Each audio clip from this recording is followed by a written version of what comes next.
उनकी भी सदगति हो जाती है। मूकम करोति वाचालम पंगुम लंघयते गिरिम यत कृपा तमहम वंदे परमानंदम माधवम। जब भगवान कृपा करते हैं तो लंगड़ा भी दौड़ने लग जाता है और गूंगा भी बोलने लग जाता है पंचम स्वर पर। ये भगवान कृपा करें तो सब होए।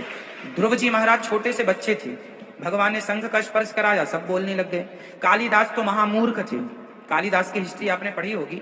महाकवि कालिदास तो महामूर्ख थे, लेकिन वो इतने बड़े विद्वान हो गए भगवान की कृपा से कि देखो उनकी जिह्वा कट गई।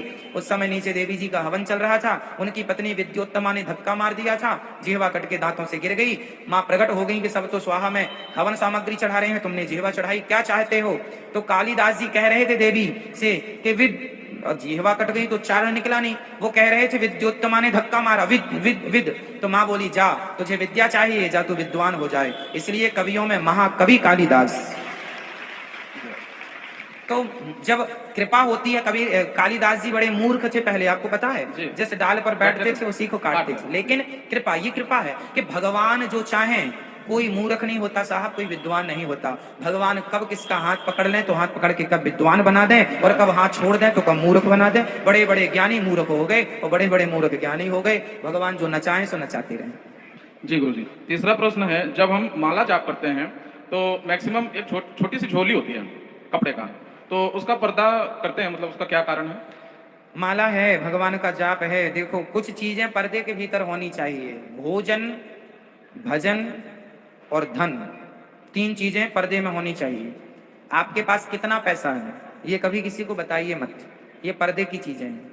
भोजन सबके सामने नहीं, अकेले एकांत में घर परिवार में अंदर बैठ के व्यवस्थित रूप से भोजन और भजन। भजन भगवान का चिंतन भी छिपा के, जितना छिपाएंगे उतना कुछ चीजें छिपाने से बढ़ती हैं, है ना। तो दिखाने लायक क्या, अब हम बहुत बड़े भक्त हैं, ये दिखा के हम क्या करेंगे? जो दिखा रहा है वो भक्त नहीं है, और जो भक्त होगा वो दिखाएगा नहीं। इसलिए छिपाने की परंपरा है। चाहे बेटी कितनी सुंदर हो, उसे घर घर घुमाना ना चाहिए, क्योंकि बेटी को भी छिपाने का कहा गया है ना।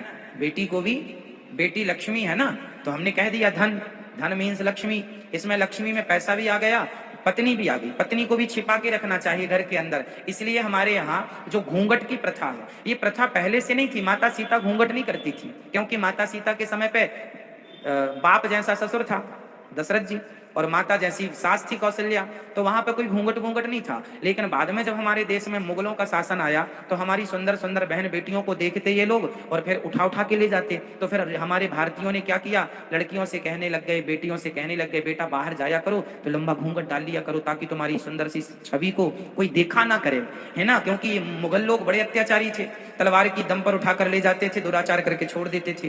तो इसलिए फिर घर के माँ बाप ने कहा जब घर से बाहर निकला करो, क्योंकि उस जमाने में कुआं बाहर हुआ करता था, तो कुएं में पानी भरने जानी था, तो कुएं इत्यादि में जाया। शौच के लिए भी बाहर जाने की व्यवस्था थी, आजकल तो घर में सब व्यवस्थाएं, वो जमाना अलग था। तो जब भी जहां भी जाए तो घूंघट लेके जाए। बाद में फिर वो क्या हुई कि परंपरा बन गई।